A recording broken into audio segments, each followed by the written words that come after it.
Okay, cool. Now, Deandre Ayton. Here's a guy who allegedly quit on his team, and Monty Williams had to sit him down. Was not afraid to sit Deandre Ayton down. In fact, when the reporters asked Monty Williams about that, because I think Deandre Ayton had only played 17 minutes in that particular elimination game, Monty Williams, being the classy gentleman that he is, he said, it's internal. What do you make of Deandre Ayton potentially quitting on Phoenix Suns in his contract year? You should have given me my money early. Okay. Where was my money at the beginning of the season? That is what he's telling them. But unfortunately for him as a player, it could be detrimental in him getting his future contracts. Yep. You cannot quit on a team. You just can't do it, especially a team that was slated by all counts should have been in the Western Conference Finals and on their way to a finals run. So you can't quit. However, good for Monty Williams in having the strength and the tenacity to say, you ain't about to get on this floor with that. No, we'll take a loss before we have you just play anyway. And I'm okay with that. And that's exactly what happened. But, you know, I wonder about Deandre Ayton. Now, I thought with him not receiving his contract at the beginning of the season, last off season, I said, okay, I wonder what his psyche is going to be like going into this season, having been eliminated from the NBA Finals, looking for his big bag. Everybody else around him got paid, right? Mikal Bridges got his money. Devin Booker got his. You paying Chris Paul $30 million for 3 years, $90 million deal.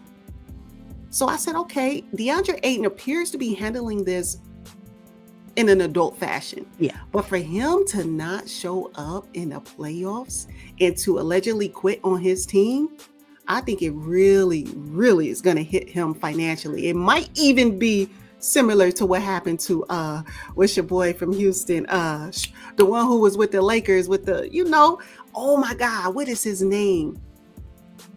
The one that was with the Lakers and he turned down the deal and he ended up with Schroeder. Yeah, Dennis Schroeder. I hope Deandre Ayton doesn't slip down to that level. Where is Dennis Schroeder? Just saying. You know what though? Dennis Schroeder. Oh, tragic. Okay, so why?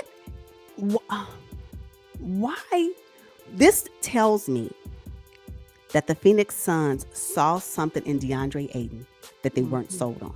Yep. And for fans like us, we saw it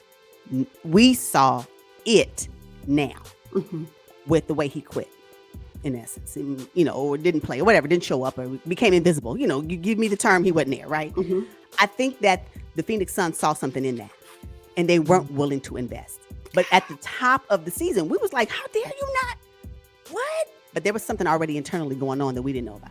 Yeah. So good for the Phoenix Suns keeping it under wraps, because because if you watch any of our there's a previous video that we did where we were like, pay Deandre Ayton.